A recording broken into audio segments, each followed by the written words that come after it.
Hey folks, welcome to another edition of Fitness Friday Posi-TIPS with Rachelle. Folks, last time I highlighted fitness trends and specifically one of the trends that I pointed out, which is the rapid explosion and expansion of franchises within the fitness industry, franchise chains, and how explosive that growth is specifically within the fitness industry.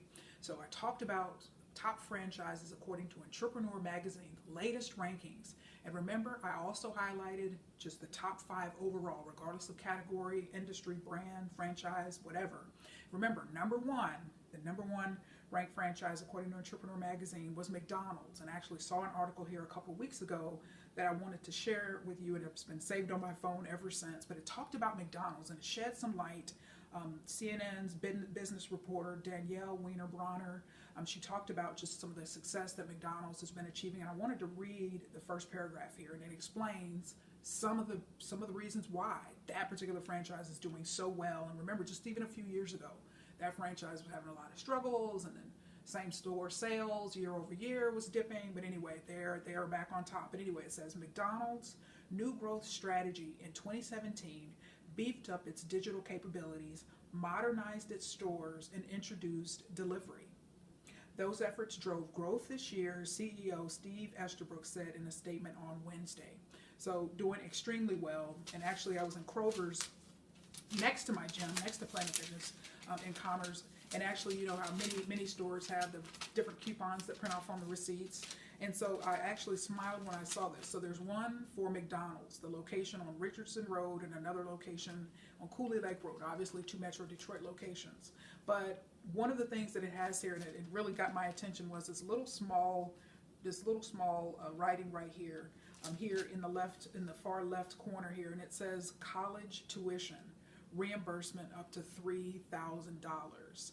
And it also says now hiring crew and maintenance up to $11.25 an hour, but also just that college tuition reimbursement. And I thought to myself, man, years ago when I worked at Burger King in Louisiana, I didn't have that option.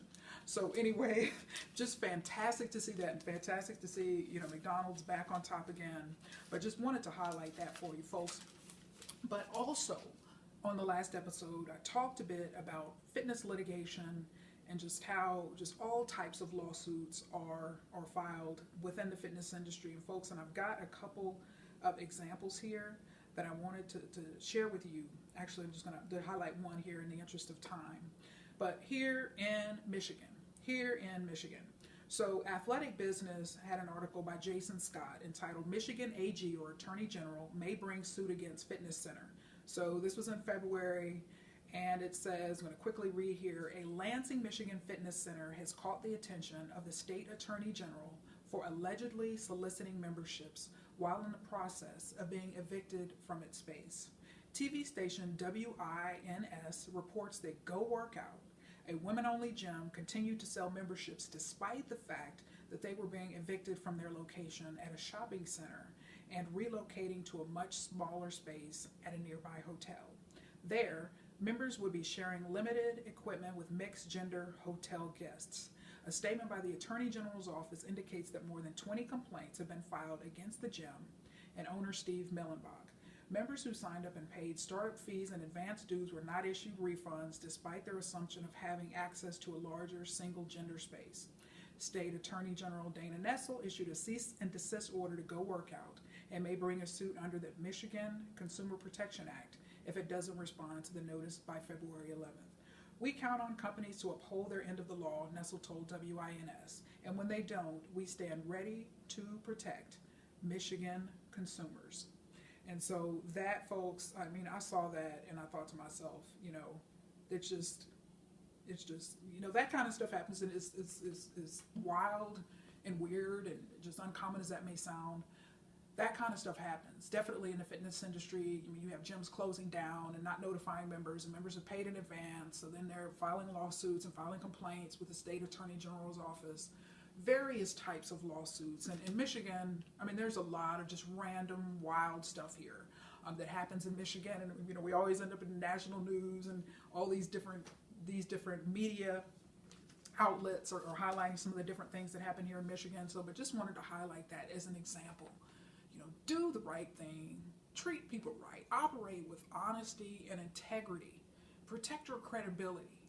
Because once, I mean, that's pretty much, I mean, you can change brands, you can do this and that, but when you have these slip-ups, when you have these problems and complaints, they are going to follow you, and that's not what you want, I'm sure. But folks, and speaking of that, we talk about credibility and integrity and all of that, doing the right thing. I'm actually going to kick off this leadership series here. And I know I promised a couple weeks ago it was going to be a 3-week series, but actually I'm going to make it a 4-week series.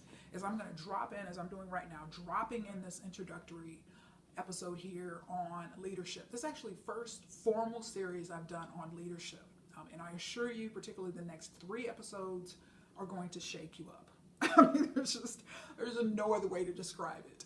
And so, but folks, I just wanted to have this introductory episode here because we talk about leadership all the time. We talk about leaders within the fitness industry and all of that. And so I just challenge you today to really evaluate, why do you have a leadership role? Is it really where you want to be? Is your heart truly in it? How did you end up there? Are you want a different career path? Are you tired of managing people and deal with a lot of the issues and problems that comes with that? And so, and the reason why I challenge you to really fundamentally ask yourself that question is because if the reason is no, or I'm unhappy, or I don't know how I got here, and I don't even like this job, or I don't like this company or this franchise, whatever the case may be, then you have a responsibility to make the necessary changes. All right, because I often talk about, particularly on Non-Fitness Fridays, the importance of happiness in life and believing that you deserve to be happy. And so unfortunately, we have a lot of people in leadership roles in all industries that are just basically kind of there collecting a paycheck. Their heart's not in it. They're not happy with what they're doing, and they're miserable, and they're just existing. And so it's so important that we recognize the value of being happy and recognizing that we deserve to thrive in life. We don't have to survive in life. We don't have to dread life. We don't have to be miserable and unhappy. We can make the decision. We can make a solid, firm decision to be happy and make the necessary changes to impact that. Because the leadership, if you're unhappy, if you don't like what you're doing, it is going to show. It is absolutely going to show. Now, your subordinates is very unlikely, particularly those who are continually and currently employed with you or under you or with you, are not going to tell you, you suck, you're a horrible leader, I hate this place, whatever. But there are ways of determining that. We'll talk about that in the future. But I just want to challenge you to really think first and foremost about your leadership role and how happy you are in it. And perhaps, you could become happy if some changes were made. It could be changes that are necessary on your end. It could be changes that are necessary on the ends of other people. But you gotta just fundamentally ask yourself, like, how am I doing as a leader? How effective am I? It just, are people listening to me? Are people revolting and just resisting everything that I try to do? Those are certainly some telltale signs, both in a positive manner, but also in a negative manner, to evaluate how you're doing as a leader. Many companies, many corporations certainly have 360-degree feedback, where you're just getting a total around the way feedback from all people that interact with you and deal with you, and those are certainly important. But there's also assessments that you can do, leadership assessments, leadership development assessments that can evaluate where you are, your strengths, your weaknesses. Folks, there are assessments. There are so many different types of assessments that vary in terms of what they're measuring, different leadership skills, capabilities, strengths and weaknesses, personality traits as they relate to leadership. There's just so many. And so there's paid assessments, there's free assessments, there's online assessments, there's assessments that can be done offline. But I just challenge you to really kind of take the bull by the horns when it comes to your leadership and evaluate, do you know who you are as a leader? Do you know what your strengths and weaknesses are as a leader? This is something that we should all be continuing to grow, learn, and develop as leaders. That is so, so, so important, because none of us as human beings walking the face of this earth is perfect. Okay? No one is perfect. None of us will ever, quote unquote, arrive to the point where we will never be able to or never need to continue to learn, grow, and develop as leaders or just as human beings in general. We should always be learning, growing, and developing, understanding ourselves, and having self-awareness. That is so, so, so important. And so really think about different ways and different things that you can do to evaluate where you stand as a leader, all different types of assessments, as I stated. And so, folks, I actually want to, this is actually something, I rarely do, but I myself, I'm actually going to share some examples for my own leadership journey. And this, of course, is to, obviously inspire you and just challenge you to think about where you stand as a leader. And as you all have heard me allude to in the past, leadership development is one of my key professional areas in terms of what I do, leadership and leadership development of others. Very, very passionate about it. Absolutely love it. Absolutely love bringing out the best and unleashing the leadership potential in others. But something I always do, that's one thing, just integrity is so important to me. When I think about, if I'm sitting here telling you to do something, you can rest assured I've already done it or I'm currently doing it. And so this whole importance of understanding that I need to continue to learn and grow as a leader myself is something that I myself don't take for granted. I don't take that for granted. I'm constantly doing things to learn more, to be better, to do better, to be more influential, to be more impactful, all of that. And so actually I'm enrolled. It's actually an awesome workshop for entrepreneurs here in Metro Detroit. I meets once a week for 7 weeks. And ironically, one of the weeks was on leadership. One of the weeks, actually, leadership was the topic of that particular week, and absolutely loved it. So I sat on the front row, as I always do, taking copious notes and just soaking in everything that I can. Because once again, yes, leadership development, that's what I do. I absolutely love it. But I don't have all the answers. I don't know everything. We all have strengths and weaknesses. We can all learn from other people. I don't care how much we learn. I don't care how much we think we know and how much and how long we've been doing something. We all got to have the humility to recognize everyone can teach us something. I don't care who they are. I don't care what their background is. I don't care what their educational credentials are. We can all learn from other people. We've got to have that humility. And so, folks, I had a ball during that particular week, certainly, doing some of the leadership exercises myself, and it's just always great to do these types of things and just further enhance your self-awareness and just learning more about yourself and just all of that, as well as some blind spots, as well as some areas of development and areas of growth. I certainly have them as well, but folks, and I wanted to kick off this conversation here by sharing some of my own results from my own leadership assessments and leadership profile and things like that. And so, folks, when we had to evaluate our top 5 leadership values and character traits, leadership character traits. And so for my top 5, I'm actually going to go through this quickly. Integrity, that's something I always talk about. You always hear me talking about.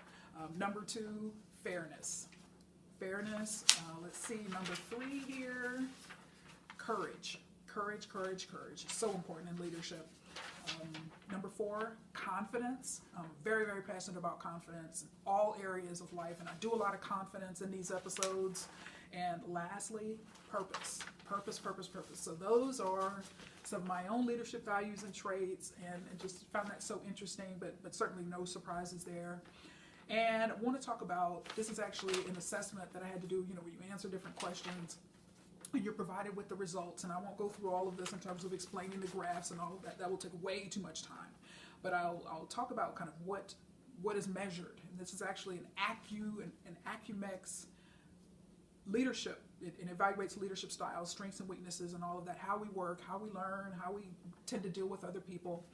And so this too was quite insightful, but certainly no surprises, but also provided some great areas of development and some great coaching tips as well. And so there's 4 different factors on this particular, so there's things that are measured in this particular. I want to be simple. I want to kind of break it down so that way I don't spend too much time trying to explain the setup of it and all of this, of how everything is measured and all of that. But just there's 4 different factors that were measured. The first is autonomy, and let me just go through each one by one instead of explaining them all and going back one by one. So quickly, autonomy.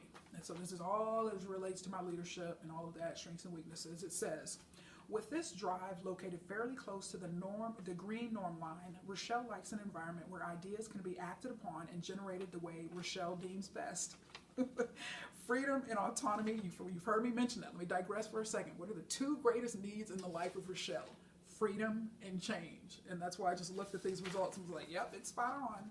It says freedom and autonomy in determining how work is to be performed is important and will operate most efficiently in an environment where results can be achieved individually. All right. And so the second factor, communication.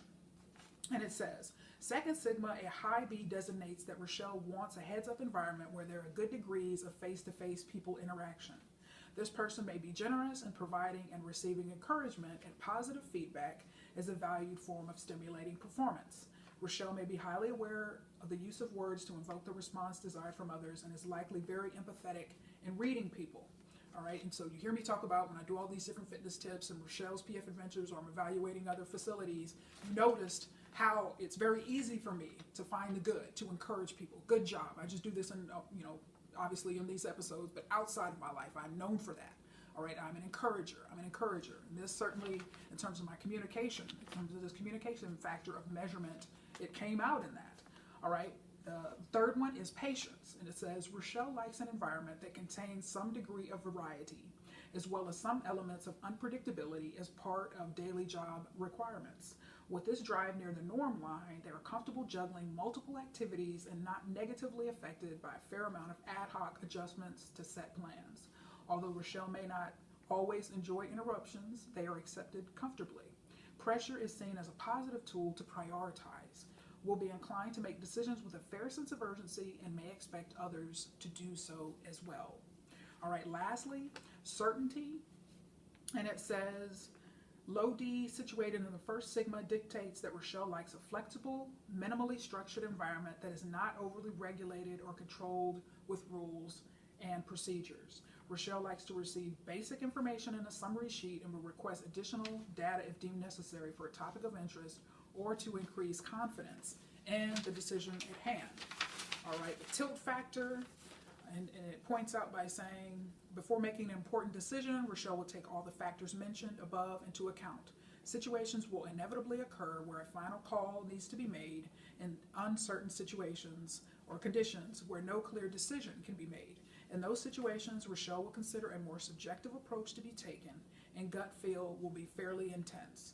Taking into consideration their natural wiring, this lower tilt factor contributes to this individual being very warm and approachable with new people and will intensify levels of talking and conversation with others that may not be apparent from their wiring pattern.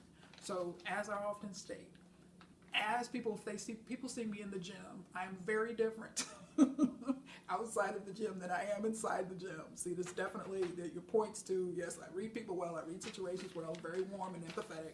You definitely won't get that impression if you see me in the gym, so that made me laugh. And so coaching tips, and say regarding autonomy, so it says high A strengths, prefers their ideas best and will act on them. This is a strength as things get done. Desire to implement their idea or have input on how the idea is executed, accepts conflict in defending their ideas and plan of action, and drives through resistance and will push through change. All right, potential areas of development regarding autonomy, prefers their ideas best and will act on them. This can be a limitation as other options may be considered for the optimal way of moving forward. All right, and so coaching tips, be open to ideas of others to generate optimal plan of moving forward. Provide more conflict-free idea exchange when dealing with low A profiles, and explain to others why high A needs to put a thumbprint on ideas. It is important to high A assessments to have a vested interest in an idea or plan of action for full engagement. All right, next for communication, the communication factor, it says high B strengths, good verbal communicator, naturally reads reactions and responses from others well, will adjust delivery style based upon desired reaction from others, gets energy from face-to-face people interaction. All right, areas of development, will continue to push for response if this individual does not receive one, and may over-verbalize to get their point across, and tendency to be overly expressive when dealing with low B profiles. And so there's some people, and what that means is certainly, like, some people just want to see the data, they just want to see the facts, and I'm very verbal. I'm a communicator, and so that could be a mesh of different communication styles, which can certainly be a problem. And so for coaching tips for that one, give low B profiles time to think before expecting a response, and that's very true because I'm very decisive. And so for people who are waiting 3 and 4 days to make a decision, I'm like, have you made a decision yet? What's going on?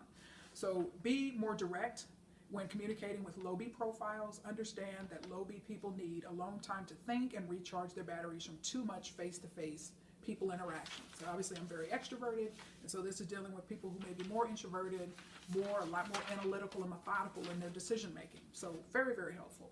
All right, patience, it says low C strengths, accepts pressure, change, and interruptions, may not always, and it says in brackets, may not always welcome the interruption, but such issues do not impede productivity. All right, reprioritizes the agenda as situations change, accepts making pressure decisions, will handle multiple assignments at the same time. All right, areas of development, tendency to take on too many responsibilities, in brackets, put too many items on their plate. Potential to impede productivity of high C profiles by interrupting them. Impatient, it's very, very true. Impatient, may act or read to situations too quickly. All right, coaching tips, make sure critical agenda items are completed before accepting new projects. May not fully deliberate decision, a desire to make a quick decision when all other drive needs are satisfied. All right, lastly, low D strengths, flexible and adaptable to changes in their environment, will think beyond established rules, regulations, and ways of performing work, operates well in the gray areas where there's no clear direction or roadmap, can make a risk decision with limited information, will be comfortable with that decision.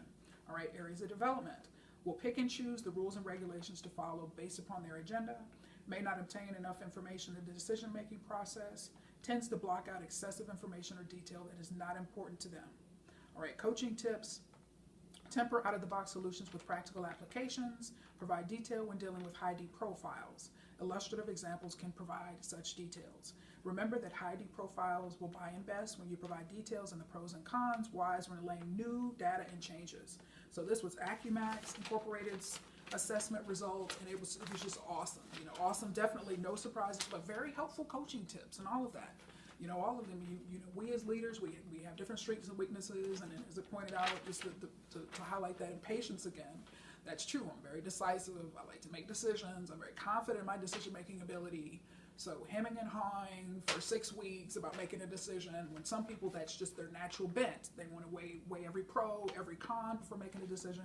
And so there's some advice for me in all of these different 4-factor areas to help me to become a better leader. But this is just the value and why I went through all of this, as well as some of the leadership, my top leadership values and traits, just to show you just the breadth and the depth of information that these assessments can provide.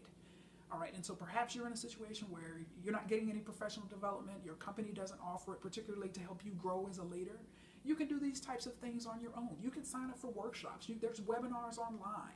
There's a lot of information. You can watch all different types of things, participate in conference calls and webcasts, webinars, workshops, courses, classes.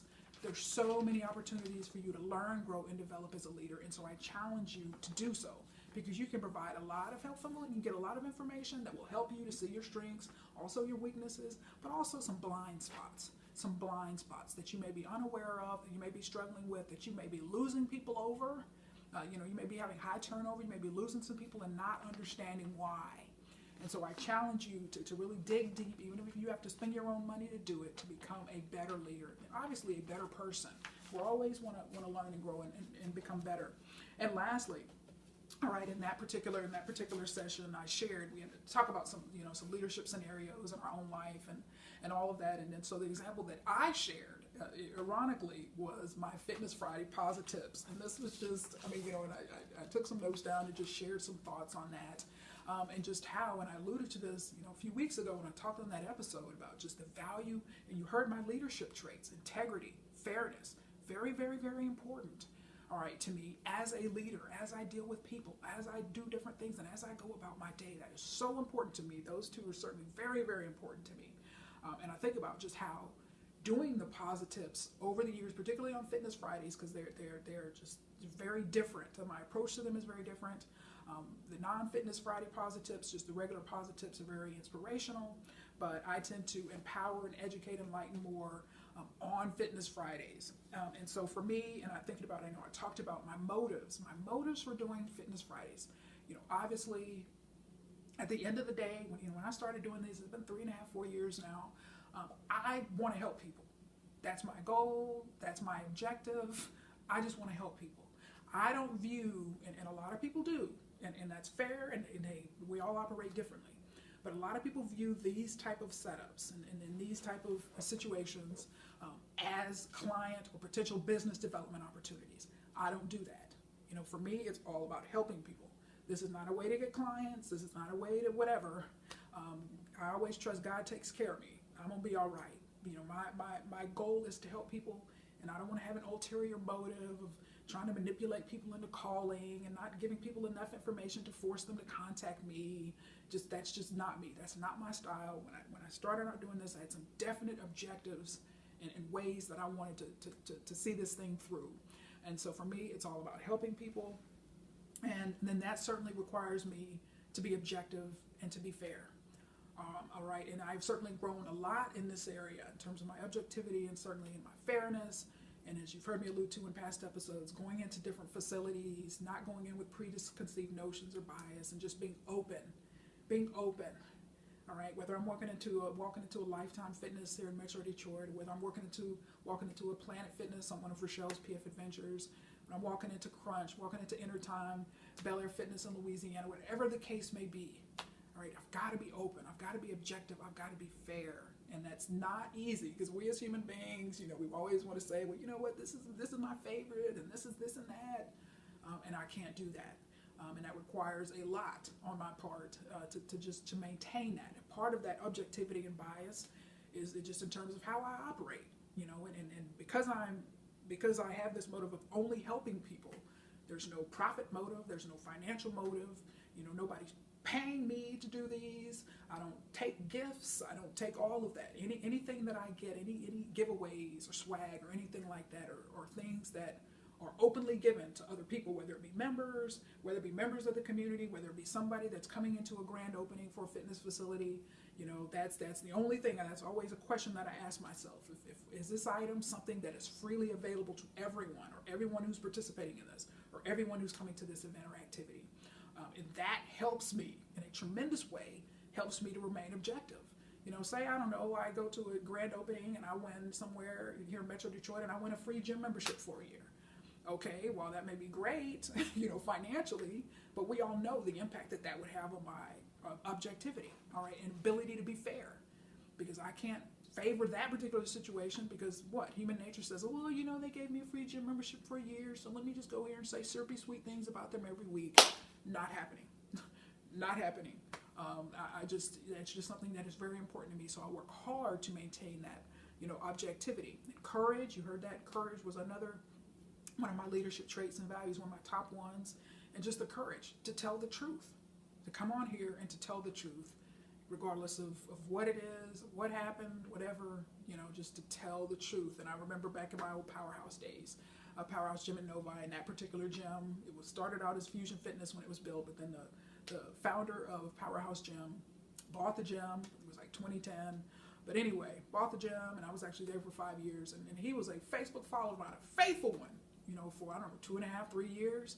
I don't know. But there would be episodes where I would have to get on there and talk about how other chains were replacing his in terms of leadership position in the industry. And at the end of the day, yes, that took a lot of courage. And I'll tell you, early on when I first started doing it, it was kind of like, oh my gosh, and I got to say this, and I know he's going to be watching.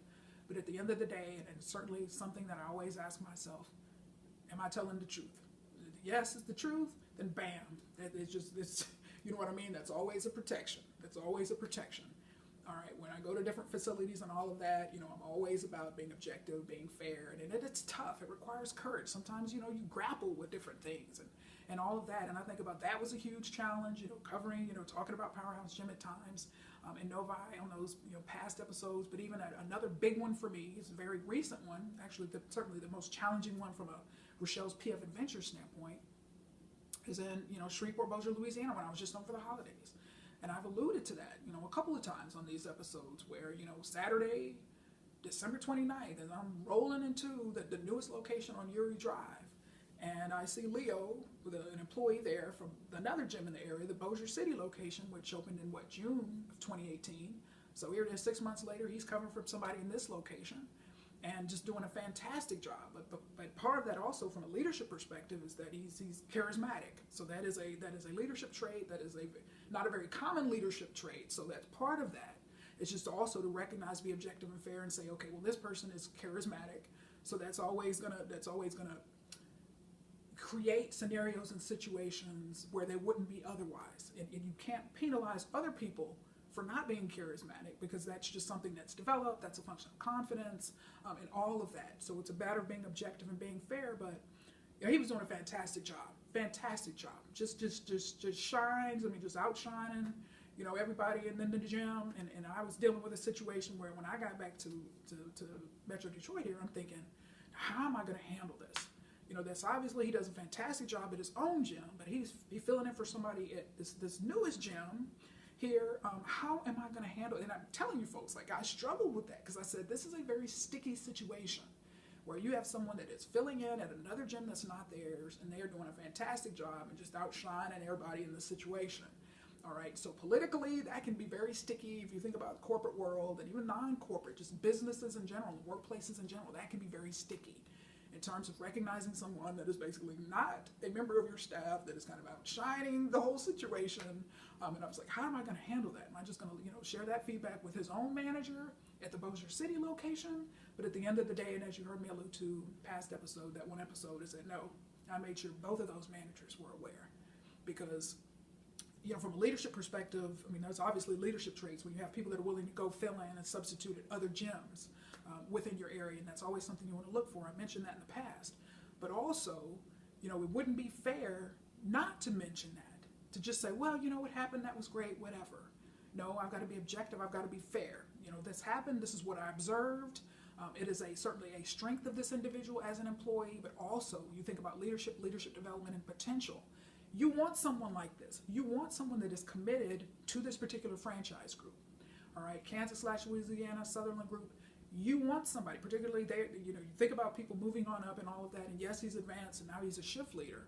And he's certainly an example. And there's been wonderful people I've met along my Planet Fitness adventures. But when I think about that, you have someone that is fully committed, highly loyal, treating members in a different facility no differently than they would in their own gym. All right, and that's huge. But everyone doesn't necessarily, when you share that kind of feedback, and this is something that went through my mind, that everyone doesn't necessarily take that well, but I said, I took a risk, and I said, what, I got to be fair. I'm going to make sure, his current boss, his current gym, you need to know, you got somebody that you can send to any other gym in this area, and that's in your franchise groups, and to know that this person's going to do well and be fair and objective and treat everybody the same and just do a great job. All right, but I struggled with that. And I said, because, you can compare this in the corporate world. Say somebody's doing an 18-month rotation. I don't know, they're a finance professional. They do an 18-month rotation in product development. And then they get in that area, and they're just oohing and awing everybody and just really shining and making things, just making a very strong impression. Politically, that can be a tough situation.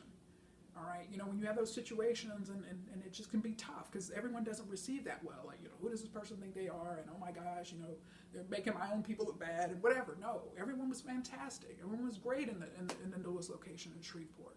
But he did a fantastic job with that not being his gym. That is the leadership lesson right there. All right, so how can we have people that are consistent as leaders? How can we develop people that are consistent, that care enough, that are loyal, regardless of where you put them, where they will succeed and excel wherever you put them? So that was a big challenge for me, folks. You have no idea. I wrestled with that. Do I just tell one manager? Do I not tell the one of the gym that he was substituting at? No, I shared that feedback.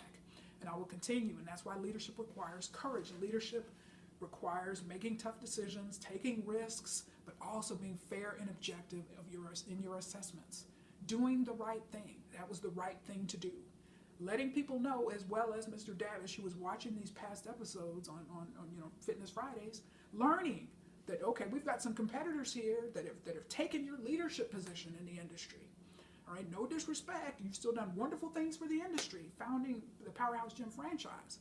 But other people have come and they've eaten your lunch. They've replaced you. All right, and that's helpful information to know, but it was the truth. But it wasn't easy for me to state that initially on these episodes. All right, but I've got to be driven by integrity to know I've got to do what's right.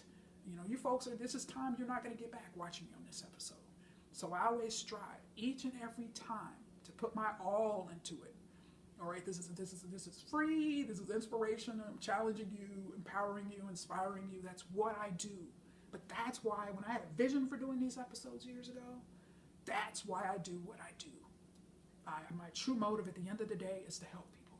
Not trying to be popular, not trying to get in with anybody, or be a certain part of this group, or be beloved by anyone. I just want to do the right thing and help people. 20 years from now, I hope you're able to look back and say, you know what, that watching those made a difference in my life, and that's I will have succeeded.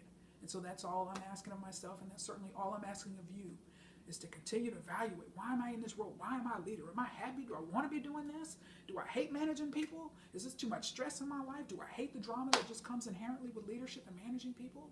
And if you determine that, you know what, this isn't a good fit, then have enough character. Have the character and integrity to say, you know what, this isn't what I want to do, you know. Let people know. People will respect you more for stepping aside and recognizing that perhaps you aren't cut out for something, or there's too much on your plate.